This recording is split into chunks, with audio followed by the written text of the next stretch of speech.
नमस्कार मित्रांनो, स्वागत आहे तुमचं अजून एका नवीन व्हिडिओमध्ये. मुंबई म्हटलं की उंच इमारती, गर्दी आणि धावपळ डोळ्यासमोर येते. पण याच मुंबईत एक असं छोटंसं गाव आहे जिथे आजही समुद्रमारी निसर्गाची खरी ओळख जपली गेली आहे. या गावाचं नाव आहे मडगाव. आज आपण या सुंदर गावातून मड किल्ल्याकडे जाणार आहोत. चला करूया हा सुंदर प्रवास.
मड आयलंडमध्ये प्रवेश करताच वातावरण पूर्णपणे बदलून जातं. शहराचा गोंगाट मागे पडतो. समोर दिसू लागतात हिरवी झाडं, शांत रस्ते आणि गावाकडची शांतता अनुभवायला मिळते.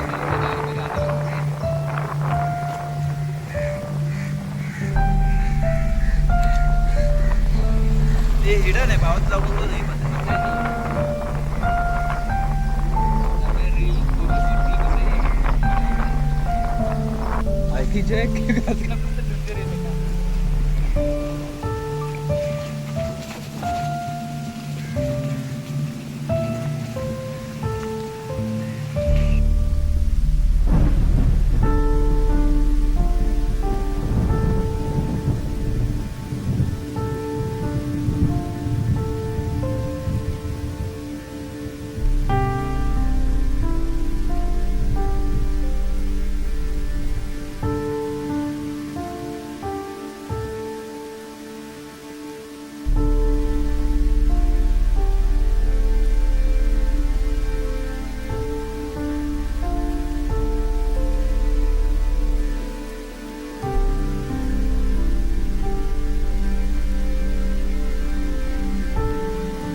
या गावात आजही अनेक कुटुंबांचा मुख्य व्यवसाय मासेमारी आहे. समुद्राशी त्यांचं नातं पिढ्यानपिढ्या जुळलेलं आहे.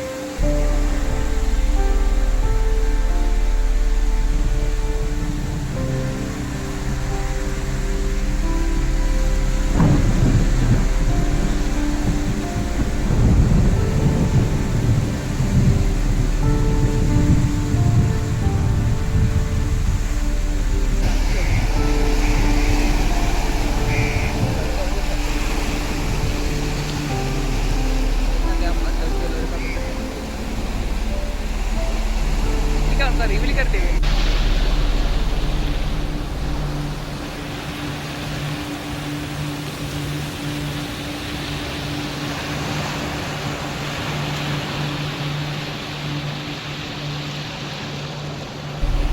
किल्ल्याकडे जाताना आम्ही खाली समुद्राच्या किनाऱ्यावर आलो आणि तिथे पाहिलं एक वेगळंच दृश्य. काही मासेमार समुद्राच्या किनाऱ्यावर फिशिंग करत होते आणि त्यांनी थोडे ताजे मासे पकडले देखील होते. त्यांच्या चेहऱ्यावरचा आनंद, मेहनतीचं समाधान आणि समुद्रावरचं प्रेम स्पष्ट दिसत होतं. 2 ते 3 तास फिशिंग करून त्यांनी हे मासे पकडले होते.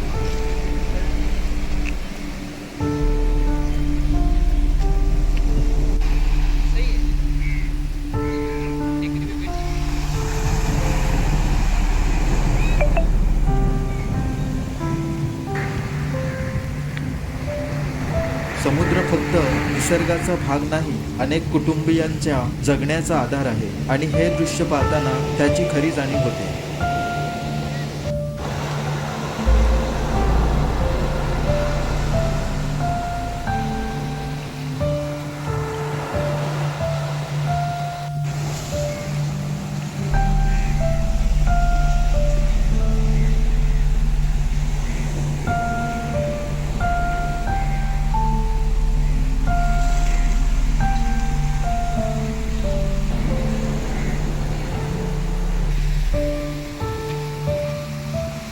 काय वाटतं काय ते?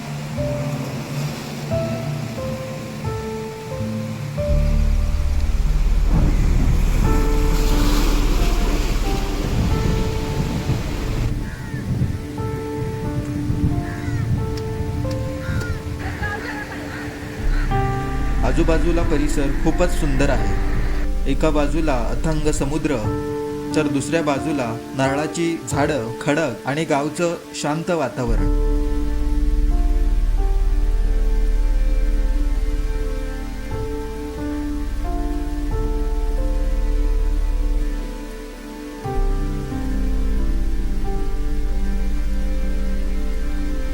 इथे उभं राहिल्यावर वेळ जणू थांबून गेल्यासारखं वाटतो. जर तुम्हाला गर्दीपासून दूर शांत ठिकाण शोधायचं असेल तर मडगाव नक्कीच एक उत्तम पर्याय आहे.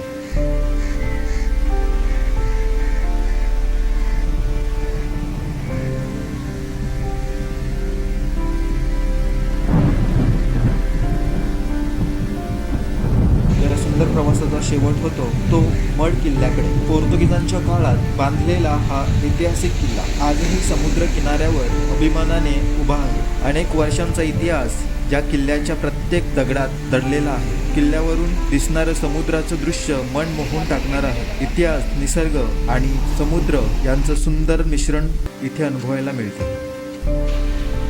जर तुम्ही मुंबईत राहत असाल किंवा फिरायला येणार असाल तर मडगाव आणि मड किल्ल्याला एकदा नक्की भेट द्या. इथली शांतता, समुद्र, मासेमारीचं जीवन आणि ऐतिहासिक वारसा तुमच्या मनात कायमची आठवण बनून राहील. व्हिडिओ आवडला असेल तर लाईक करा, कमेंटमध्ये सांगा तुम्हाला हा प्रवास कसा वाटला आणि अशाच महाराष्ट्रातील सुंदर ठिकाणांसाठी अमोल विज्युअल्सला सबस्क्राईब करायला विसरू नका. पुन्हा भेटूया एक नवीन प्रवासात. धन्यवाद.